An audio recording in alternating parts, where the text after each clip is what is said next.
aqui da cidade de Cajazeiras. E hoje, quem está lado a lado conosco é o delegado regional de Polícia Civil, Dr. Gilson de Jesus Teles, ele que é da cidade de Nosso Senhor do Bonfim, na Bahia, e está aqui em Cajazeiras fazendo um excelente trabalho. Dr. Gilson, é um prazer imenso recebê-lo aqui no programa Interview. Boa noite.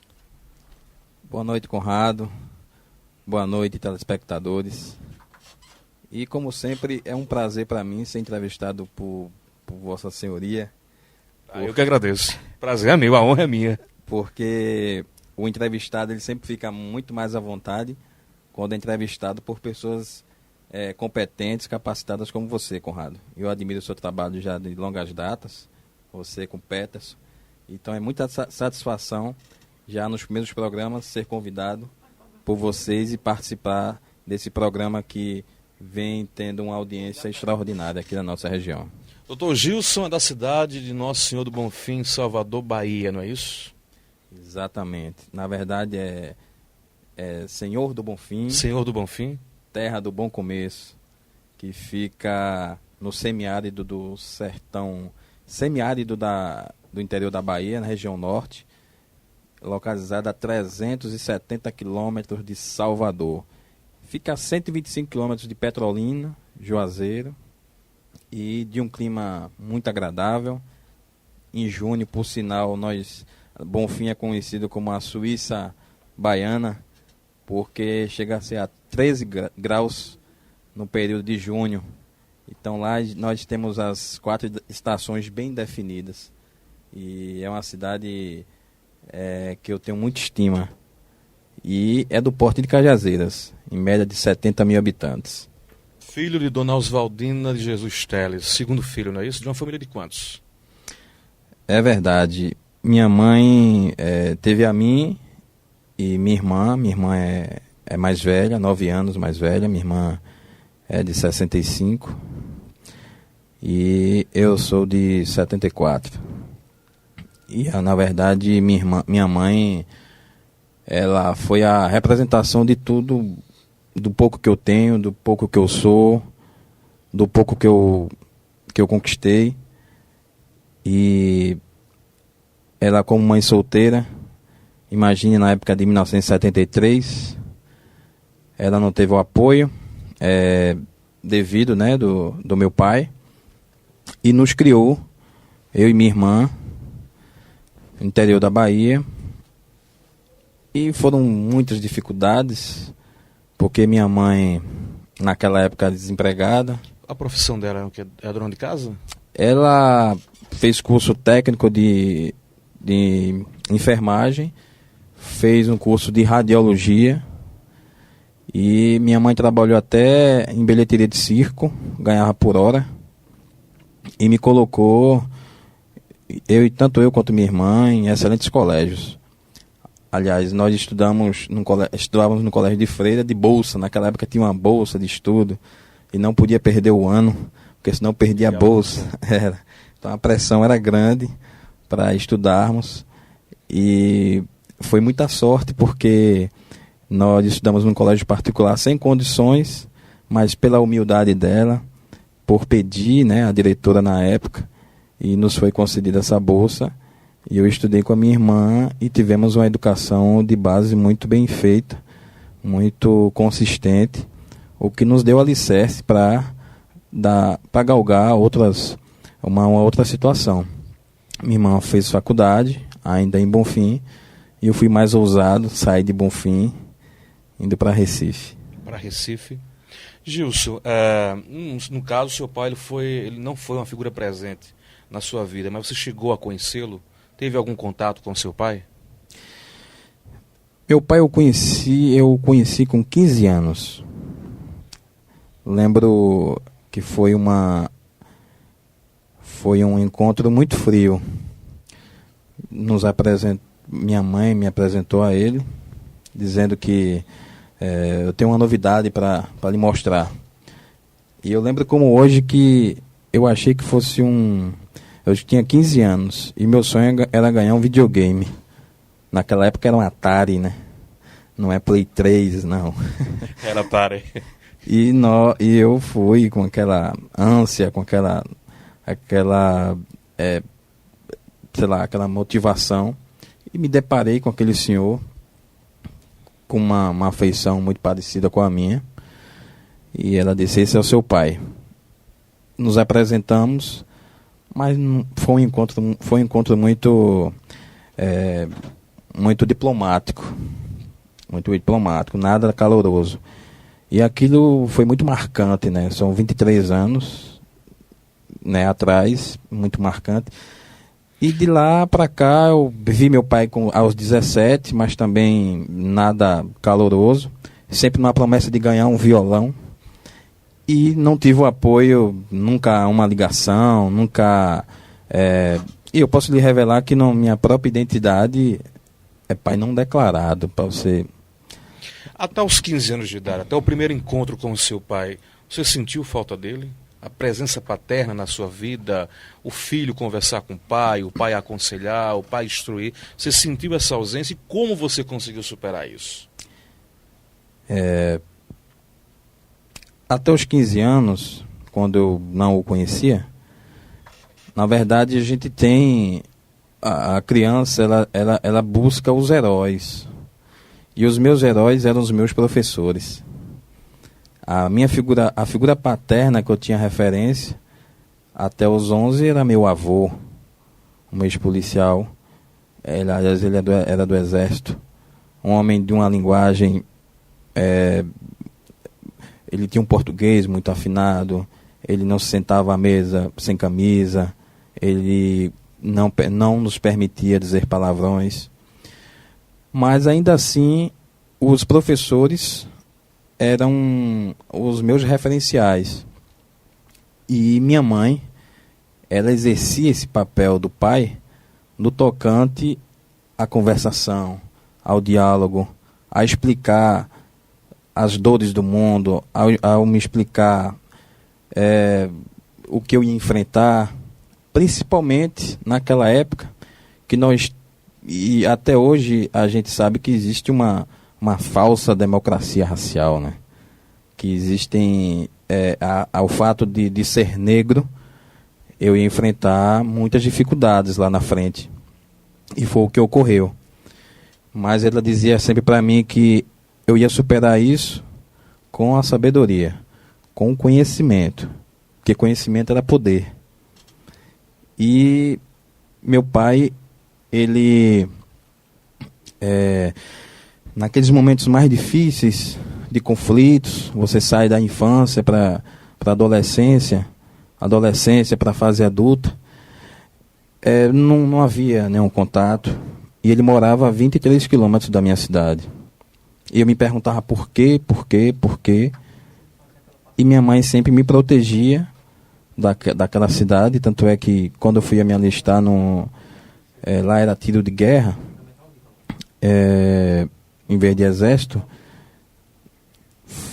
aos 17 anos, simplesmente eu tive um contato rápido com ele, mas em nenhum momento aquele apoio de saber como é que você está, o que você pretende fazer, você quer estudar, nada. Ele foi sempre... Você não sentia ódio, raiva dele?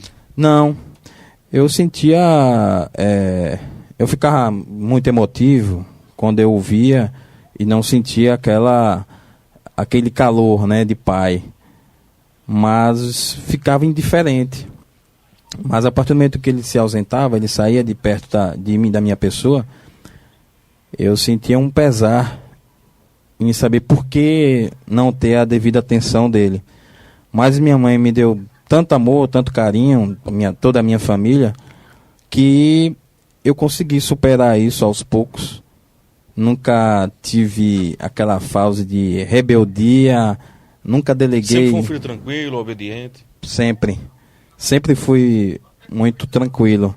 Agora muito danado também. Danado em que sentido? Eu já toquei fogo no colchão da minha Sério? casa. Nossa! Mas eu vou saber por qual motivo você tocou fogo nesse colchão. A gente tem uma informação agora de última hora. Aconteceu um homicídio aqui na cidade de Cajazeiras. Estamos aí em linha, ao vivo, com o nosso repórter Big Boy, que traz mais detalhes ao vivo aqui no programa Interview. Big Boy, meu querido, boa noite. Quais as informações? Muito boa noite, Caliel Conrado, boa noite, amigos da TV Diário do Sertão. Olha, registrado há pouco menos de uma hora o segundo homicídio do ano aqui na cidade de Cajazeiras. Foi morto a tiros o popular Francisco de Assis Gomes da Silva, 32 anos de idade, solteiro, que era conhecido como Neném de Bié. Segundo informações da polícia, ele era um vendedor. 2 homens em uma moto se aproximaram e atiraram em Neném de Bié, que teve morte instantânea. Ele teve morte no local do crime, aqui na rua Monsenhor Sabino Coelho, no bairro de Capoeiras, zona sul da cidade de Cajazeiras.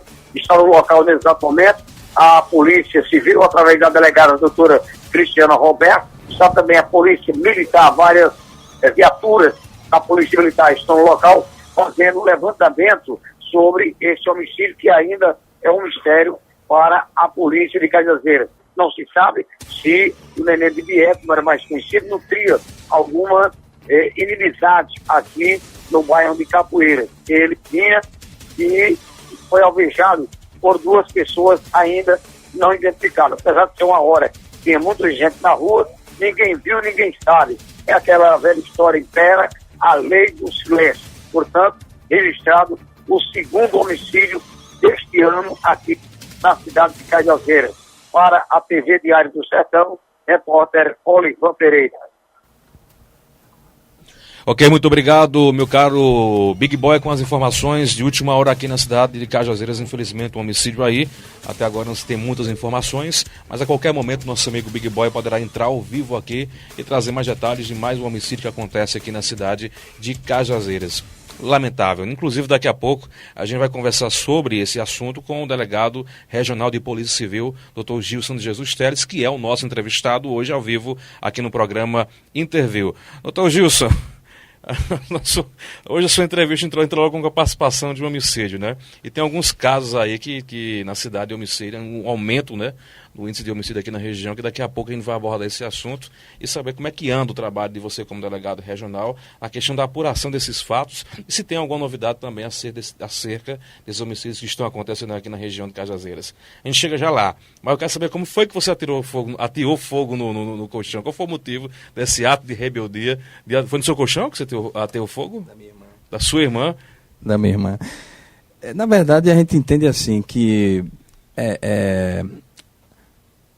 essa curiosidade, né, da criança, a pirotecnia, né, a gente eu atei fogo, eu tinha 9 para 10 anos, mais ou menos. Aí chamei a minha irmã, ela disse: Gilson, vem ver algo aqui.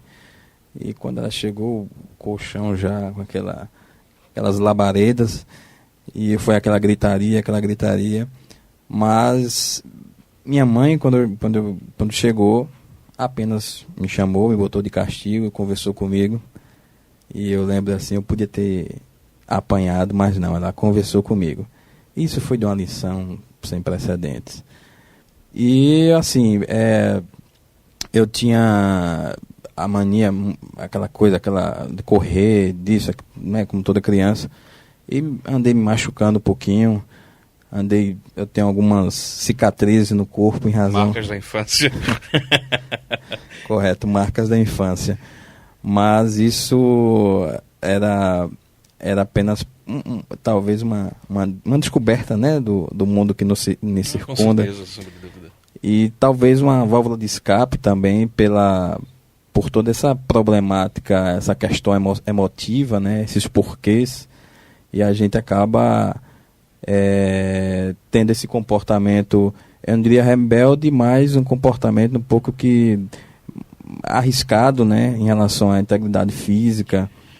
Dr. Gilson, você falou que saiu de Salvador, da Bahia, e foi para o Recife. Como é que se deu essa mudança? Por qual motivo você deixou a sua família, deixou sua mãe, suas irmãs, seus amigos, para ir até Recife? Fazer o quê? O que lhe impulsionou a sair do seu estado, de sua cidade, do seu de amigos e família, para arriscar uma vida em Recife? Eu lembro que na época, Salvador é uma cidade hoje muito mais violenta. E nós do interior, nós tínhamos eu conheci o mar com 15 anos também, né? E nós tínhamos aquela ideia de Salvador muito assustadora. Salvador é muito perigoso, muito perigoso. E eu preferi a Recife porque eu participava do movimento chamado Movimento dos Focolari. Significa fogo no lar. É um movimento que nasceu em Trento, na Itália. Um movimento religioso. E eu passava na minha cabeça, para as pessoas entenderem melhor, seria um padre, né? Só que um padre com uma outra conotação. Também fazia votos de castidade, de pobreza, mas era um segmento diferenciado. Mas era reconhecido pelo Vaticano, é conhecido, aliás. E esse movimento são milhões em todo o mundo, são os 5 continentes. E o movimento dos Focolari, eu tive a oportunidade de ir para Recife ou São Paulo, que era o que se chama de Centro Mariápolis, que é justamente uma experiência de castidade, de pobreza. Você sobrevive só com o necessário, você trabalha todos os dias, de manhã e de tarde, tem todas as atividades, e você não pega em dinheiro, você não pegava em dinheiro. Eu lembro que eu recebia R$80 por semana, e esse dinheiro ele era convertido em alimentos. E se você precisasse de uma roupa, de um shampoo, essa parte bem pessoal. No caso, você viveu em regime de internato no Recife? Mais ou menos isso. Foram 6 meses, não propriamente em Recife, mas sim em Igaraçu. Igaraçu, que fica a 1 hora de Recife, faz parte de Recife, né, da metrópole. Mas era mais ou menos assim, como Bahia, Santa Rita, de João Pessoa. Participar do Focolari, Focolari, foi uma questão de vocação, desejo, ou foi uma forma de tentar sair de sua cidade e conhecer o mundo, conhecer um novo estado? Não, na verdade eu já participava do movimento Focolari lá em minha cidade. Era Gen 3, porque nós tínhamos, eu era bem novo, então a idade era Focolari, né? Aliás, Gen 3, que eram adolescentes. Então o carnaval, como baiano, né? Ao invés de estar nas ruas de Salvador, eu estava em retiro. É por isso que hoje eu não gosto de carnaval. Eu prefiro ficar no anonimato. Eu prefiro ficar em casa, prefiro ficar com a família, a ficar num circuito... Um baiano que não gosta do carnaval de Salvador. Não gosto de carnaval, não gosto, realmente. Mas quando você foi a Recife, era um regime de meio internato, seria isso? Correto. Pela manhã nós íamos à missa às 5 horas da manhã. Retornávamos, era o de jejum, depois nós íamos para o trabalho. E eu trabalhei numa serraria. Você tem o direito de sair e ter um trabalho? Não, era dentro do espaço. Era um complexo, Era um complexo, correto. Fosse uma fazenda, mais ou menos assim. E o dinheiro que eu recebia, eu tinha que repassar para aquelas pessoas responsáveis. Minha mãe mandava, mas um dinheiro X. Ela não podia... por exemplo, ela mandava R$200 naquela época. Ela não podia mandar 210, porque era excesso. Eu só recebi o dinheiro necessário. Mas lá você não ateou fogo no colchão também, não? Não, lá não. E foi interessante, porque foi uma experiência que eu convivi com várias pessoas do Nordeste. Era um jovem de cada estado. E aí conheci um angolano chamado Alan Pascoal Zungaladeira. Ele era de Angola, me contava... Ele estava na 8ª série, mas sabia... O pai dele formado em sociologia, ele sabia inglês fluentemente, falava inglês fluentemente, falava francês fluentemente, falava português, porque em Angola tinha o português. Ele era de uma tribo que que falava em Kikongo, tinha o dialeto dele, e falava espanhol. Então, 8ª série, mas com uma formação... Uma bagagem impressionante. E ele me dizia... que eu tinha muitas manias, e aí agora eu me remeto ao escritor Gabriel Garcia Marques, né? porque eu lembro de um outdoor em Recife que dizia assim: e dizem que filho criado por vó, e dizem que filho criado por vó não vale a pena, alguma coisa do tipo, não dá certo. E eu fui filho criado por vó. Ah, você foi criado por sua avó também lá? Fui criado por lá minha na sua avó. cidade, em Salvador? Não, em Bonfim, senhor do Bonfim. Qual é o nome de sua avó? É Maria Arcanja Teles, conhecido por Nena. Nena? É uma das maiores psicólogas que eu conheço em minha vida, é minha avó. Psicóloga da vida, não é? Psicóloga da vida, silenciosa, olho de lince, de uma sabedoria impressionante. E ela é a psicóloga do bairro, ela conversa com todos, analfabeta, como ela fala. Mas é muito sábia, minha avó é muito sábia e eu idealizo muito ela, porque ela é dura quando tem que ser dura e ela é muito humana, né? Aquela coisa que ela costuma dizer que a gente só se vê bem com o coração, né? Ela ainda é viva? Ela cita Exupéry sempre. Ela é viva, ela tem 86 anos. 86, também responsável pela nossa formação acadêmica. Focolare, Recife, passou quanto tempo lá nesse regime? Nesse 6 meses. 6 meses. E eu comecei a vislumbrar a ideia de estudar em Recife. E aí, quando eu passei 6 meses na Grande Recife, que foi em Garaçu, eu vislumbrei a capital e me desloquei até Recife com R$110 para me inscrever num cursinho, fazer vestibular e seguir a faculdade. Já tinha meta? Eu quero fazer vestibular para, por exemplo, para ser professor, para ser advogado, para ser psicólogo, médico. Já tinha essa meta já estabelecida? Não, eu quero fazer vestibular porque eu quero ser tal profissão. Queria ser psicólogo. Psicólogo?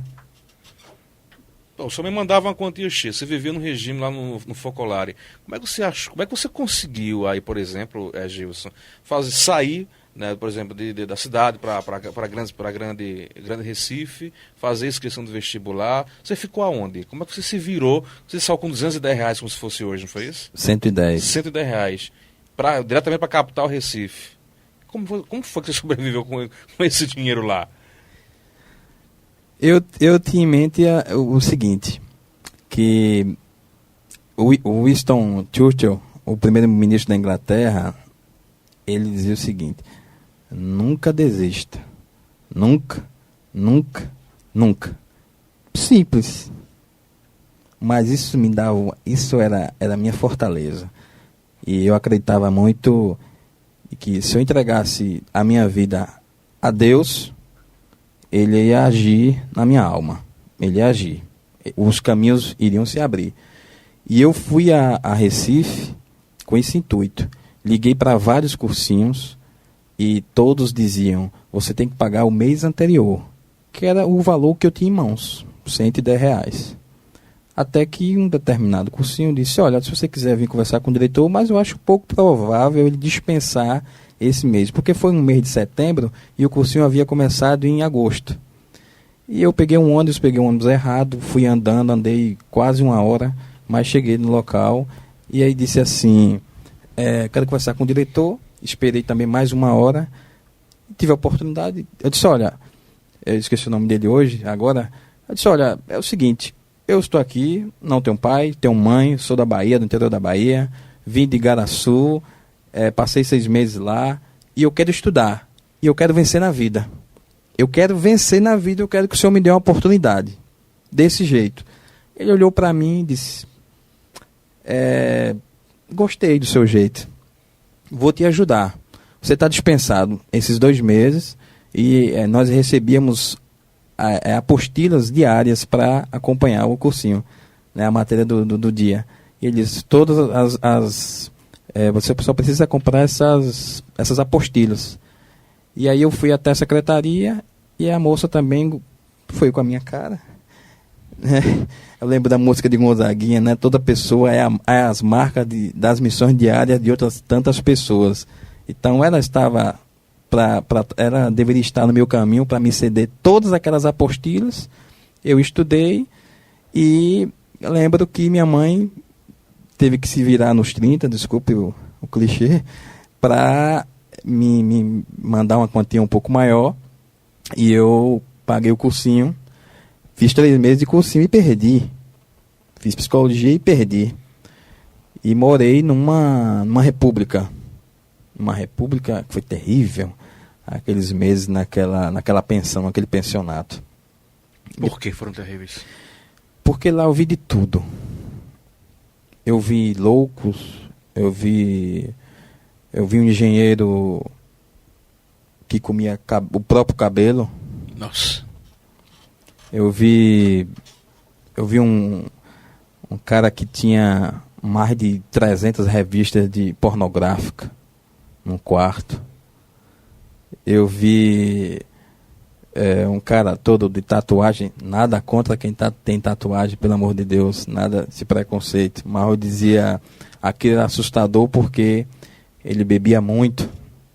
E você me pergunta, mas como você viu isso? Eu ouvia, eu pouco ficava no corredor, eu ficava no meu quarto, com aquele temor, mas com aquela confiança, que as coisas iam mudar.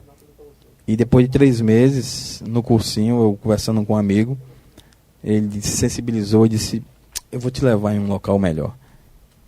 E aí eu fui para um apartamento, uma senhora que recebia os filhos da terra, São Bento do Una, no interior de Pernambuco. Aí tinha um estudante de administração, outro de direito, o filho dela fazia medicina, apesar de dinheiro para pagar a faculdade do filho. E eu passei a conviver com essa família. E esse estudante de medicina, aliás, esse filho dela, já nos últimos períodos de medicina, foi um dia o meu procurador do FIES na faculdade.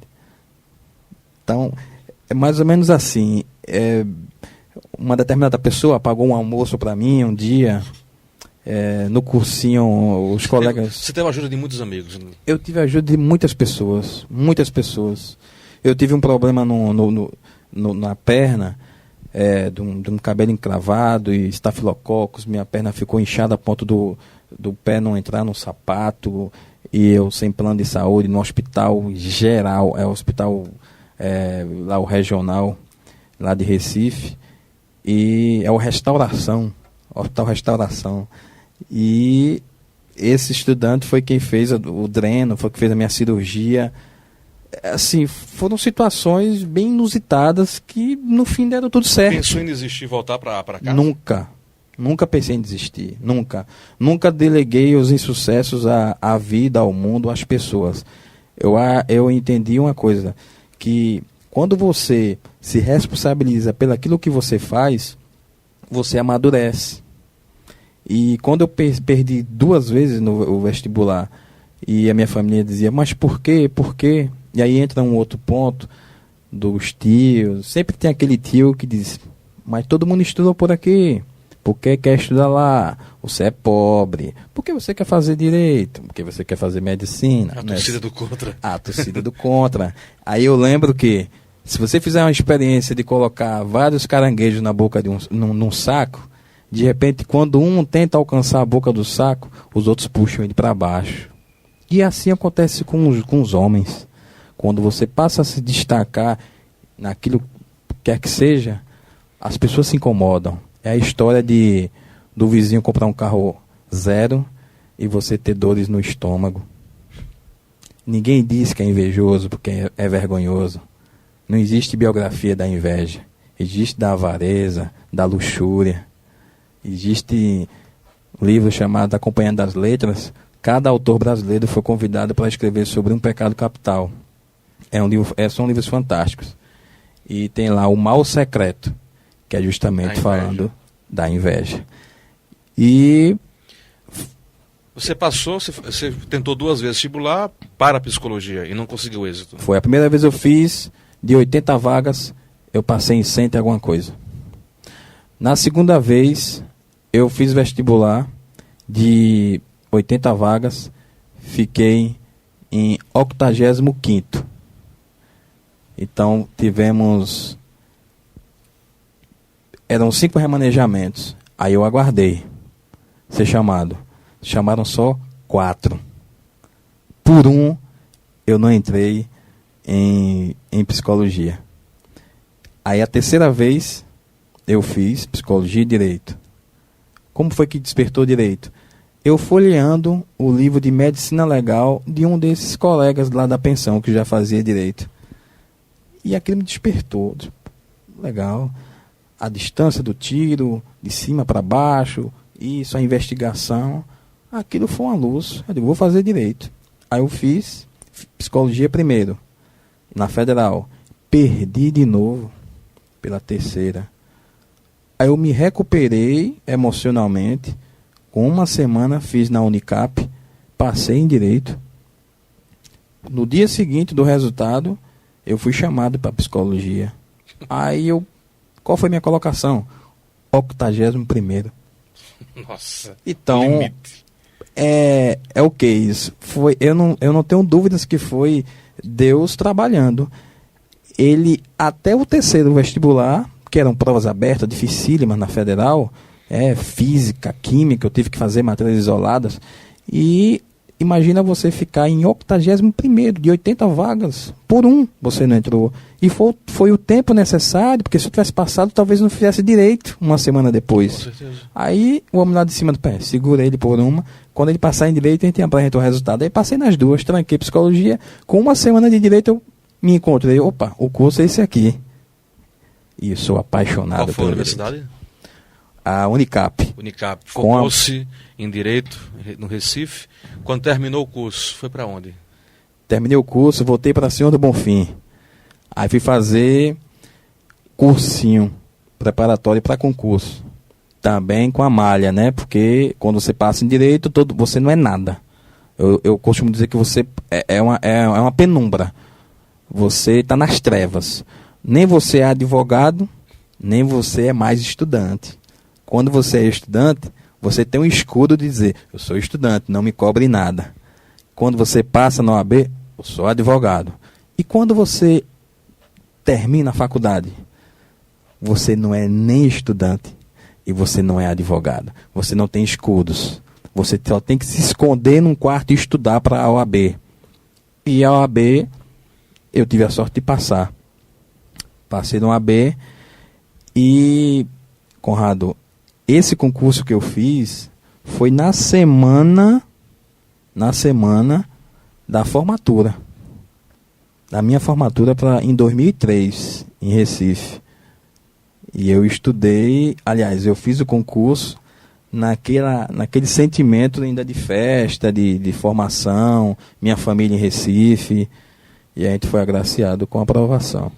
Muito bem, estamos conversando com o Dr. Gilson Teles, ele que é o delegado regional de Polícia Civil aqui da 9ª Região Geoadministrativa. Vamos para o nosso primeiro intervalo comercial, daqui a pouco a gente volta conversando com essa figura ilustre aqui no interview dessa quarta-feira.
De volta com o seu programa Interview para a sua TV Diário do Sertão. Hoje conversando com o delegado regional de Polícia Civil, Dr. Gilson de Jesus Teles. Dr. Gilson, eu estava aqui folheando alguns dados da sua vida e vi aqui que você, antes de ter essa vontade de fazer psicologia, de se formar em direito, você tinha um sonho de se tornar jogador de futebol. E parece que você teve também uma experiência, já jogou em time, é verdade? Como foi essa experiência aí de querer ser jogador, jogou em time? Jogou em que ala do time? Eu era meia direita. Na época era classificado como meia direita. Eu levava a 8 nas costas, né? 8 a 10, capitão do time. E nós jogávamos no juvenil, já com ascensão no amador. E o sonho era ser profissional. Aí fui para um time profissional, mas passei só um pouco tempo lá. Tanto é que o treinamento era manhã e tarde, e à noite eu ia para a biblioteca. Eu não conseguia jogar aqueles jogos de azar, não conseguia... Aquela coisa de jogar de futebol, ouvia aquelas músicas terríveis. Meu gosto musical é outro. E aqueles pagodes, aquelas coisas, para mim era terrível para meus tímpanos. E eu sou um crítico ferrenho, viu? Porque jogador de futebol ganha muito bem e deveria ter um gosto melhor. Também concordo com você. E a gente... eu passei por esse período, não deu certo, graças a Deus, porque eu fui com 20 anos de idade e na época eu precisava ter uma idade mais... a faixa etária menor. Porque eles naquela época, e hoje também, né? Eles precisam de jogador com uma idade mais tenra para trabalhar o jogador. A alimentação, a disciplina, a questão do trabalhar o tecido muscular. Porque você, para aguentar 90 minutos no campo de futebol... Um preparo físico. Exatamente. Então muda-se tudo. Gilson, você conseguiu passar na OAB... Inclusive, parece que teve também a ajuda de muitos amigos, né? Inclusive para pagar, né, vestibular, pagar a prova do AB também teve. Como é que foi essa cota de ajuda dos amigos na formação do futuro advogado, Dr. Gilson Teles? Como a minha formação foi na universidade particular, e tinha assim, olha, Unicap Federal. A Universidade Federal é a mais antiga do país, de Recife. E... Poxa, Tobias Barreto, então, todas essas figuras ilustres passaram por ali. Mas nós tínhamos um trunfo, era a biblioteca. Nós tínhamos a biblioteca mais, digamos assim, mais robusta, né, com um acervo maior, considerada do Nordeste. E a Federal não tinha. Elas tinham os grandes professores, os quais também, alguns deles, ministravam aula na Unicap. Mas os alunos da Unicap eram os alunos que trabalhavam. Eu, particularmente, passei a estagiar, ganhar um salário mínimo num escritório de advocacia. E estudava de manhã e noite, e à tarde trabalhava. E era estudo, final de semana, aquela biblioteca maravilhosa, lia muitos livros paradidáticos, e a gente... não tinha o recurso, né? O recurso era complicado. E esse dinheiro era para pagar até a festa da formatura, ajudar nas despesas. E esse concurso, que eu estava indo para o ônibus, nós estávamos fazendo a monografia, nos preparando essa fase terrível que aqui se chama TCC, lá é a monografia. E nós conversávamos, os colegas, né? Alguém dizia, olha, vai abrir o concurso para delegado na Paraíba. E quanto é que vai ganhar? R$1.400. Aí todo mundo esfriou. E eu fiquei calado. Eu disse que eu vou fazer. Mas como? Até conversei com um amigo, ele disse, eu só ia para pagar a faculdade, mas eu pago o concurso para ti. Ele me deu dinheiro e ele me emprestou essa grana. E eu só fiz o concurso porque ele pagou. Depois que eu passei, todos se mobilizaram. E aí, exames médicos, despesas para ir para João Pessoa. Os amigos fizeram a cotinha. Todo mundo fez a cotinha. Porque queria que eu passasse, que eu desse seguimento a isso. Fiquei na casa de um amigo meu lá. Por sinal, os pais dele são delegados federais, o Fábio. Devo muito a Fábio. E você saiu de Salvador, teve uma experiência importantíssima em Recife e consegue passar no vestibular para delegado na Paraíba. Começa uma nova fase na Paraíba. Delegado em que? João Pessoa? Fui delegado em Cuité. Cuité. Cuité. Diretamente já foi para Cuité. Cuité, não no Cuité de Mamanguape. Cuité, que fica próximo a Picuí. Foi da regional do Picuí. Fica a 110 quilômetros de Campina Grande. Fiquei lá por 8 meses, é uma cidade serrana.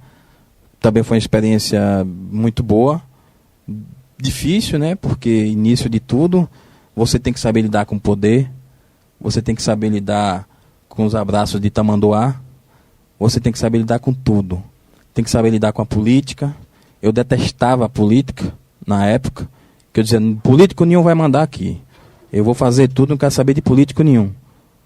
Mas depois eu amadureci. E a gente pode saber dizer não de várias maneiras. A diplomacia, você pode tratar bem alguém e você pode passar para ele que dentro do rigor técnico, dentro da flexibilidade da lei, alguma coisa pode ser feita. Aos amigos a lei, aos inimigos os rigores da lei. E você não vai prevaricar, não vai deixar de cumprir com a sua obrigação. Mas eu aprendi que você não deve fechar as portas para senhor ninguém. Deve tratar bem, o que puder ser feito, se faz. Até mesmo porque o delegado ele é munido de informações. Você não deve tratar alguém pelo que ele é, e sim pelo que ele faz, ou pelo que ele fez. Aí de Cuité já veio direto para Cajazeiras ou teve outra?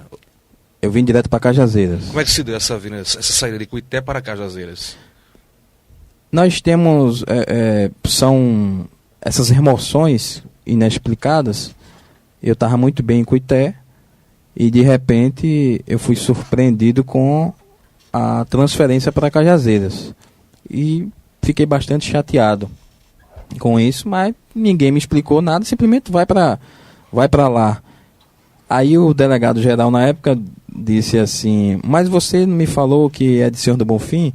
Então Cajazeiras fica mais próximo ao Senhor do Bonfim. De fato, eu estava a 880 quilômetros da minha cidade e passei a ficar a 550, porque eu tinha que pegar um ônibus para Campina Grande pegava um ônibus para Recife pegava avião.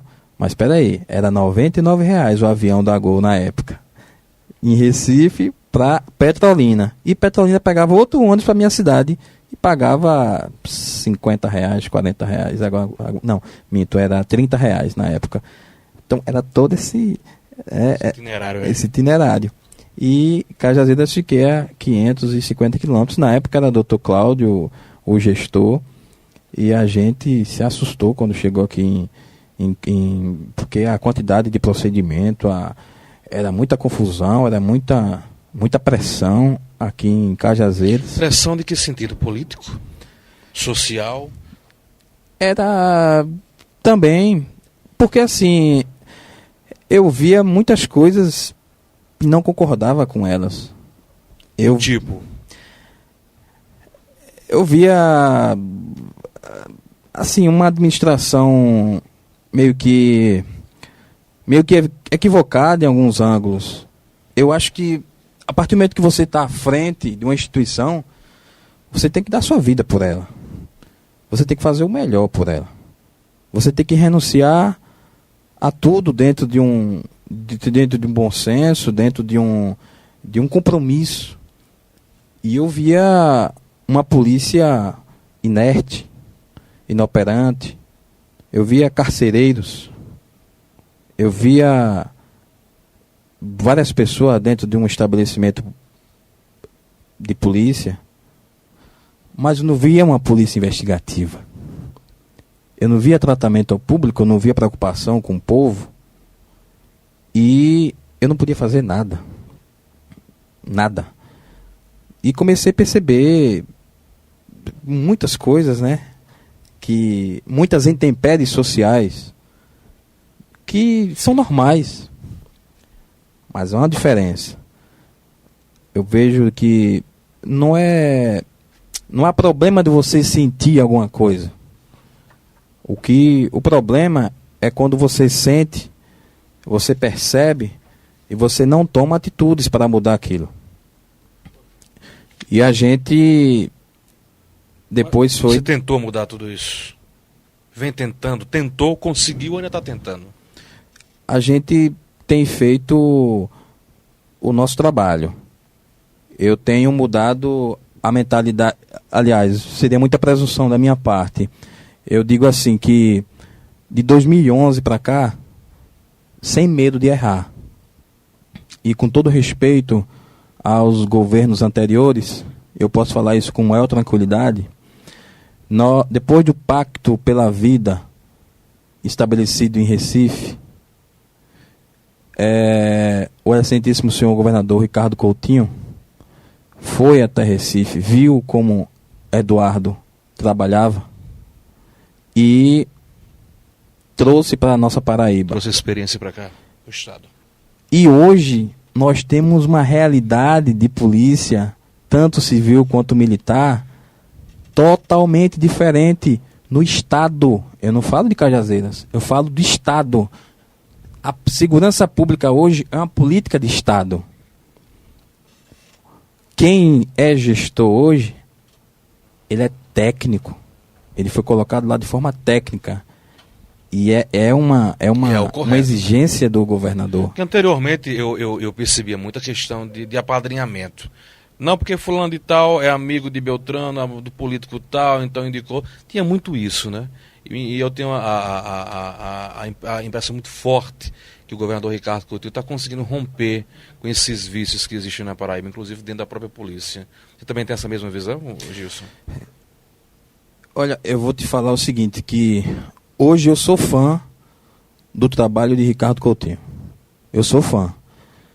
E a coincidência também que a Pamela Bório é minha conterrânea, né? É baiana. É baiana de Senhor do Bonfim, da Bahia. Também? Também. Então tá bom demais. É de Senhor do Bonfim. E eu vejo assim, que ele quebrou vários paradigmas. Ele conseguiu desassossegar aqueles parasitas de plantão. E isso incomodou muita gente. Sem dúvida, o serviço público hoje funciona. Pelo menos o serviço público hoje tem uma sinalização para o que ele entende como ser serviço público. E quando você desassossega as pessoas, quando você desacomoda, tiram as pessoas do leito, da preguiça, da desídia, isso incomoda. E quando os regionais passaram a trabalhar em cima disso, que o servidor tem que dar expediente, que o servidor tem que tratar o povo com dignidade, com educação, cidadania, né? Com cidadania, porque eu sou servidor público, eu estou para te servir. O que você vem me solicitar não é nada demais a não ser o teu direito, porque você paga a mim. E eu tenho a impressão muito forte que você assimilou muito dessa filosofia do governador da Paraíba, Ricardo Coutinho, e de fazer a coisa certa, de mexer onde tem que ser mexido para que a coisa venha a funcionar. Ao tentar fazer isso em Cajazeiras, você deve ter incomodado muita gente. E nesse incomodar, você chegou a receber algum tipo de ameaça, algum tipo de represária? Se sentiu acuado de alguma forma? Olha, acuado, eu nunca vou me permitir. Porque uma coisa que eu tenho muito, muito ciente em minha mente é que, a partir do momento que eu assumi essa responsabilidade de ser delegado regional em Cajazeiras, eu sabia do que ia encontrar, do que ia enfrentar. E eu sabia que nós tínhamos a banda podre aqui estabelecida, dentro da minha instituição, como qualquer uma outra, e sabia que tinham pessoas sérias dentro da minha instituição. E eu procurei fazer o diagnóstico, a radiografia de cada servidor, buscando a aproximação com a pessoa, porque é um ser humano. Às vezes o cara, desculpa a expressão, a linguagem, às vezes o camarada está com um problema pessoal e não consegue render no trabalho. Chama ele em particular, vamos conversar, o que é que está acontecendo, o que é que está precisando. Então, você parte de uma premissa que todos têm problemas, que todos precisam de ajuda. Tem problemas, e hoje já existe um projeto, Conrado, na secretaria, para colocar psicólogos à disposição dos policiais, porque é uma atividade muito estressante. E é necessário. Exatamente. Quando você fala banda podre, o que seria essa banda podre? Seria a banda podre, seria corruptos? Policiais corruptos? Ou seria policiais inertes? Que não queriam trabalhar, que estavam acomodados? Me explica pra gente, pro telespectador, o que seria essa banda podre que você encontrou? Pronto. Veja, a banda podre, em lato sensu, ela pode ser entendida como desidiosos, preguiçosos, corruptos e aqueles que não querem que o trabalho seja mudado. Porque se você está num regime de 4 horas de trabalho, se eu coloco você para trabalhar 8 horas, porque você tem que trabalhar 8 horas para o Estado, será que você é visto como uma pessoa amigável? Será que você é visto como alguém que veio para colaborar? Não. Quem tem um compromisso de servir, quem tem um compromisso de Estado, tem uma maturidade diferente. Então, aqueles que tinham esses apadrinhamentos e não faziam jus pelas gratificações e por outras vantagens, nós afastamos. E a primeira coisa que eu fiz foi reformar todo o grupo tático especial. Doutor Gilson, eu vou apimentar um pouco mais. A gente vê muito no cenário nacional, muitos policiais, muitos chefes de polícia que se vendem ao narcotráfico, que se tornam-se policiais corruptos, que acabam tornando-se agentes da corrupção, de bandidos e traficantes. Quando você chegou aqui em Cajazeiras, se deparou com algum caso? Teve algum tipo de investigação de digamos assim, sindicância interna dentro da polícia para se apurar algum tipo de casos, ou suspeita de casos de policiais literalmente corruptos que se vendiam ao crime organizado, ao narcotráfico aqui da região? Quando eu aqui cheguei, antes de responder sua pergunta, eu disse o seguinte: algumas pessoas me ligaram perguntando se eu tinha interesse. Eu disse: tenho, desde que seja dentro das minhas condições. E no dia 24 de dezembro, eu recebi a ligação do Dr. Severiano, delegado-geral, e disse: estou te convidando para ser o novo gestor de Cajazeiras. Obrigado. Aceita? Aceito. E ficava aquele zum de que eu tinha sido colocado por político A, político B, político C. Só que eu sabia todo o tempo da verdade. E não precisava vociferar aquilo, porque eu sempre fui muito seguro do que eu faço e do que eu sou. Eu sempre tive essa segurança. Por quê? Porque quando você faz a coisa com amor, você vai sair bem feito. Quando você é humilde de ouvir as pessoas, o líder é o último que fala. Logo, quando eu passei a fazer essas mudanças, e aí algumas pessoas viram isso como represália ou qualquer coisa do tipo, eu pude dar uma resposta dentro do trabalho. Você tem que falar menos e trabalhar mais. E essas pessoas que aqui eu encontrei, eu identifiquei algumas viciadas com o trabalho, usando a sua instituição, usando a função que exerce, por exemplo, para fazer cobranças de empresários da cidade, para fazer escoltas particulares, a ponto de lembro de pessoas que chegaram a me pedir carteirinha da polícia para ter livre acesso. Carteirinha da polícia? Carteirinha da polícia para ter livre acesso. Eventos festivos? Não, muito pior.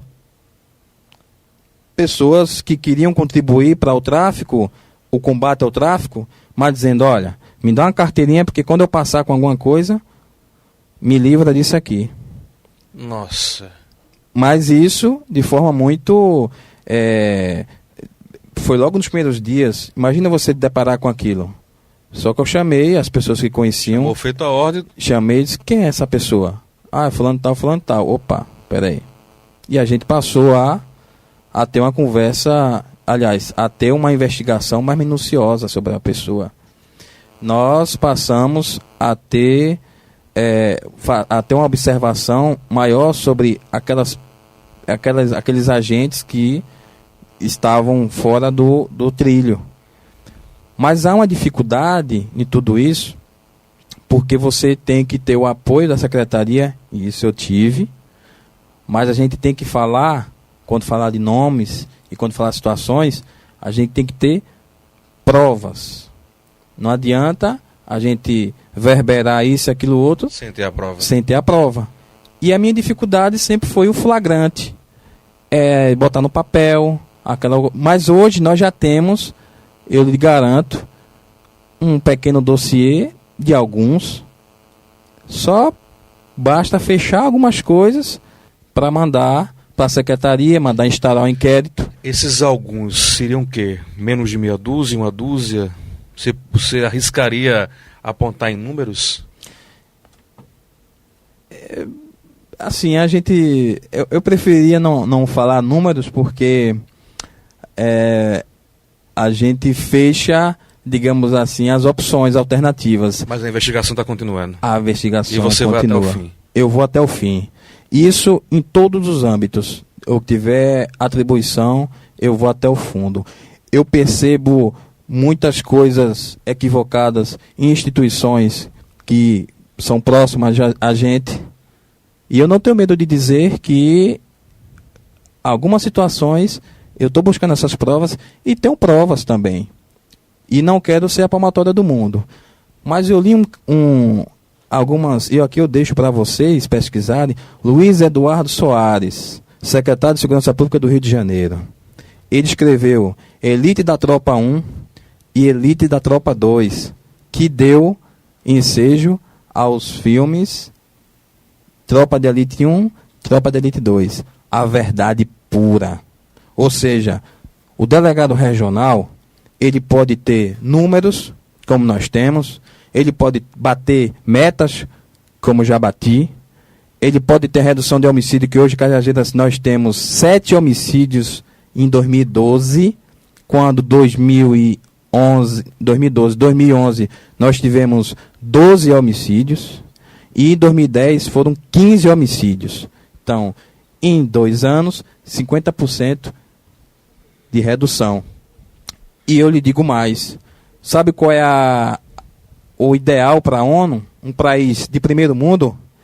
10 homicídios a cada 100 mil habitantes. Cajazeiras é hoje a cidade do estado da Paraíba que mais se aproxima do ideal estabelecido pela ONU. O país é mais de 20. Nós temos 11. E isso, Conrado, para concluir, não adianta ter números, combate ao tráfico, porque se você não for tão interessante para o sistema, você é descartado. E hoje a gente passa a viver uma outra situação. Gilson, você falou a questão da diminuição do índice de homicídios e crimes, mas ainda existem alguns crimes que ainda não foram desvendados aqui na região de Cajazeiras. Como é que anda? Acho que tem um caso de Nazarezinho, né? Acho que tem um caso de Dana também, se não me falha a memória.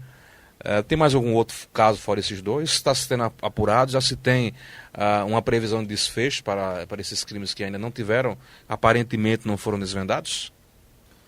Nós temos esse caso de Dona Fátima, Nazarezinho, nos trouxe insônia. Claro, o compromisso, mas foi feito um trabalho com a doutora Patrícia à frente e nós temos avançado nas investigações. Mas a gente não pode dizer paulatinamente a imprensa, a família, o para que atrapalhar Exatamente. Mas, doutor Gilson, todo mundo sabe quem fez. Olha, a gente tem que entender que não adianta, não basta saber quem matou. Tem que ter a prova. Por que tem que ter a prova? Porque ele não vai ser denunciado no Ministério Público, que é o titular da ação penal. Nem tampouco ele vai receber uma sentença. Porque quando chegar lá, qual é a prova? nós temos provas testemunhais. E aqui vai esse clichê jurídico, é a prostituta das provas. Aqui falo tudo, lá em juízo eu falo outra coisa. Temos que trabalhar a prova técnica. É por isso que hoje é uma determinação de todo homicídio termos um local de crime. Aí a população reclama, demora isso, mas é porque vem de Patos. A perícia tem que vir de Patos para Cajazeiras. Para quê? É uma piola de cigarro para se buscar o DNA. E aí quando pegar um suspeito, fazer o confronto. Nós temos que ter, para saber qual foi o projétil utilizado, qual foi a arma utilizada, a distância do disparo, a posição da vítima, o clima, até o clima. Até o clima. O clima, a iluminação, a via. Então são situações técnicas que é necessário ter, porque você, quando busca o suspeito, você enquadra o suspeito dentro da rotina de vida dele. Ele é albergado, não albergado, já fala com... Tem que ter o máximo de precisão nas informações. O grande Jailson, também baiano, que está fazendo excelente trabalho aqui, na nossa Cajazeiras. Ele é albergado, não é albergado, foi hoje, não foi. Então precisa de tudo isso. O suspeito é um presidiário, a vítima era um presidiário, como era a relação dele no presídio. Então, assim, é bem complexo. Então, voltando ao caso de Dona Maria de Fátima, nós temos avançado bastante. E hoje o caso está com o Dr. Neto. Que Dr. Neto a gente tirou da delegacia distrital, que por sinal recebemos 2 delegados, um de Catolé e um de Patos, doutor Ana Valdenice de Patos, doutor Marcos Damasceno de Catolé, são meus contemporâneos de academia, excelentes delegados. Hoje, cada nós temos um quadro de delegado muito bom, muito técnico.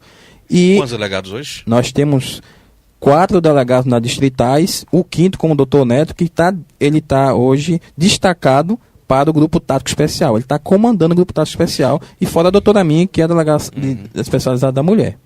Doutor Gilson, a gente está correndo quanto tempo já? Uma pergunta, eu acho que é a grande pergunta que está na boca de todo cidadão. É a velha coisa. Todo mundo sabe aonde é que tem uma boca de fumo, todo mundo sabe onde existe um traficante de Cajazeiras e onde está sendo vendido.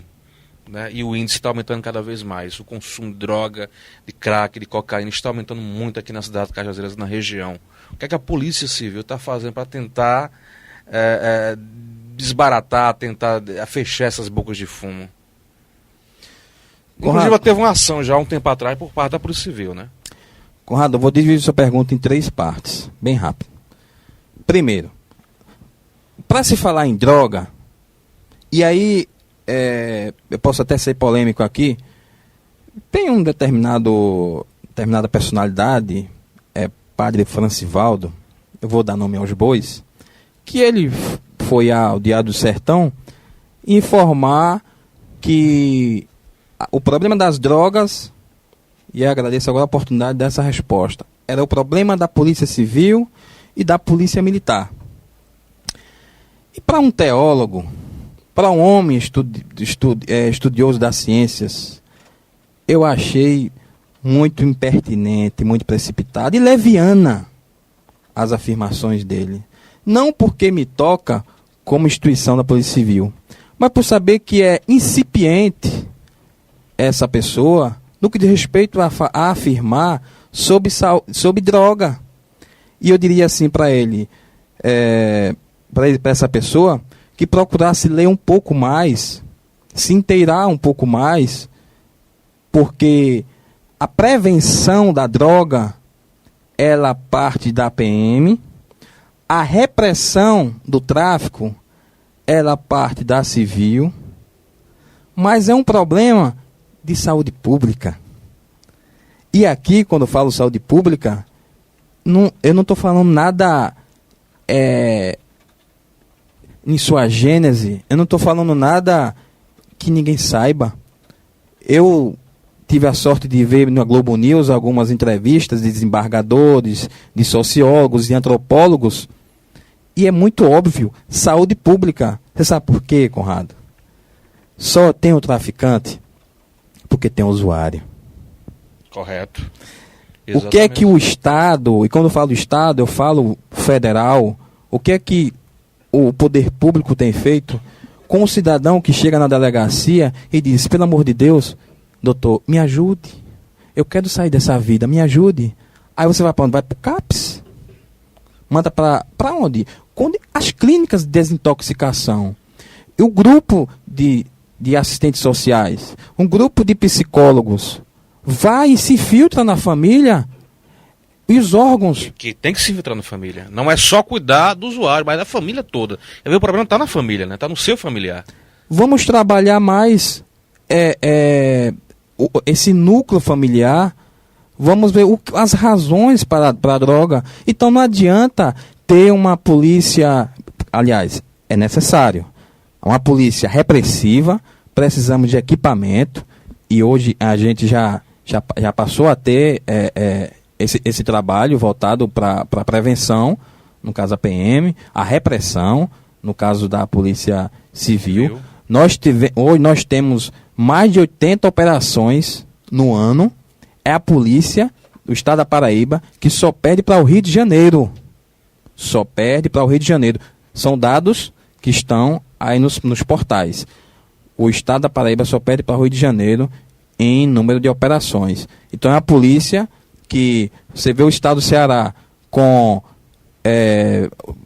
delegacias de modelo, viaturas, armamento, mas teve em 3 meses quase...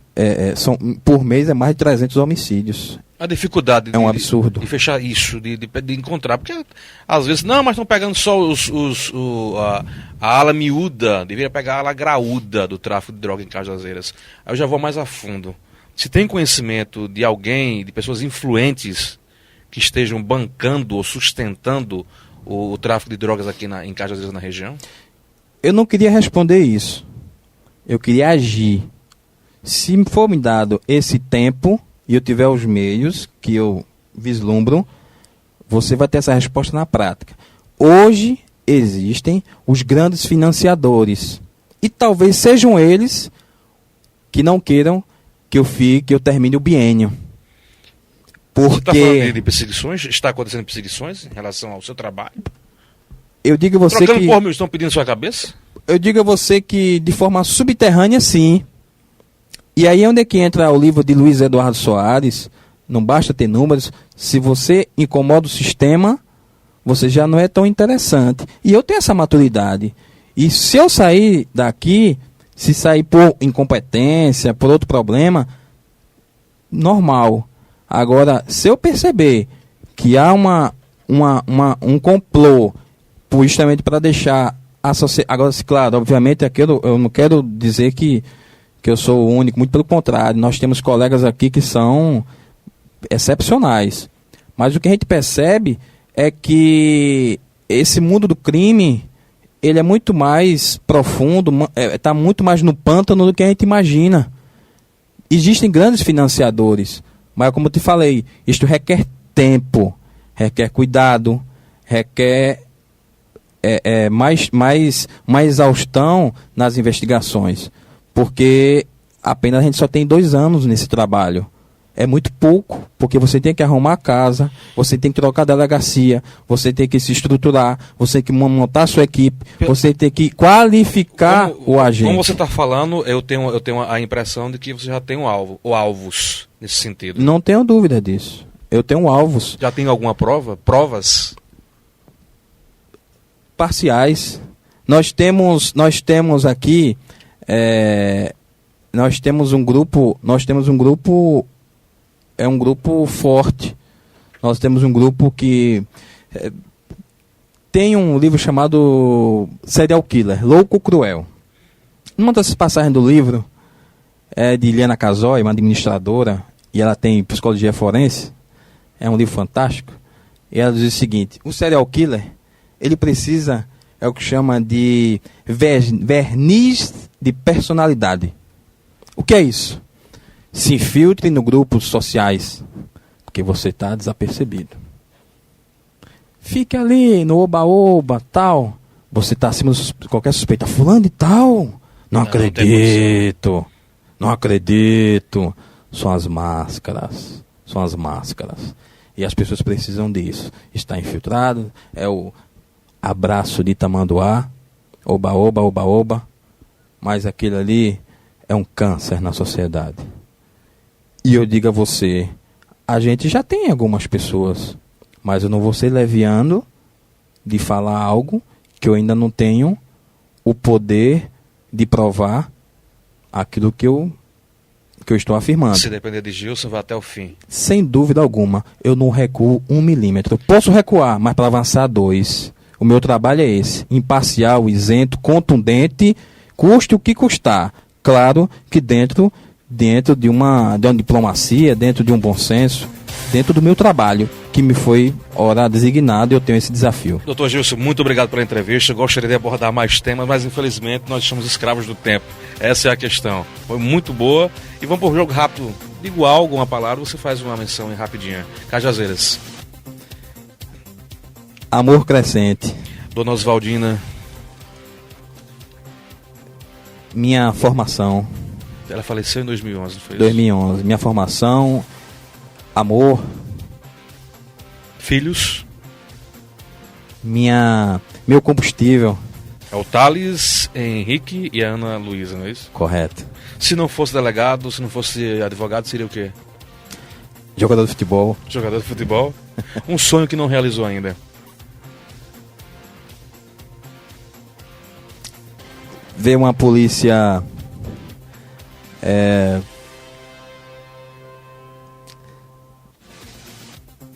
pode ser uma palavra ou várias palavras?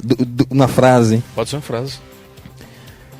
Deixar a polícia civil, as delegacias, dentro de um padrão que a região de Cajazeiras merece. Medo. Medo de um dia desistir da luta. Medo de um dia não ter medo. Classe política.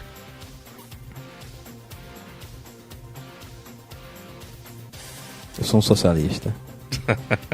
Gilson, muito obrigado pela entrevista, boa sorte e um bom trabalho para você. Tomara que você consiga aí lograr êxito nos seus projetos e consiga aí fazer com que a Polícia Civil aqui da região seja uma Polícia Civil mais ativa, atuante e consiga ajudar a sociedade a manter equilíbrio, estar em paz e longe aí do crime. Obrigado, Conrado, obrigado a todos. A gente sabe que essas entrevistas a gente precisa aprofundar um pouco os temas, mas é meu estilo. E eu estou à disposição de vocês. Muito obrigado mesmo, e também gostei muito do programa. Você, como sempre, brilhante, muito inteligente. E eu buscando fazer o máximo para estar à altura do seu programa. Ah, imagina. Você que enriqueceu nosso programa de hoje, pode ter certeza. Muito obrigado. Meus caros amigos, final do programa Interview de hoje, quarta-feira. Voltamos amanhã a partir das 6 horas com mais uma entrevista palpitante aqui no seu Interview pela TV Diário do Sertão. A todos vocês, o nosso muito obrigado, boa noite, fique com Deus e até amanhã.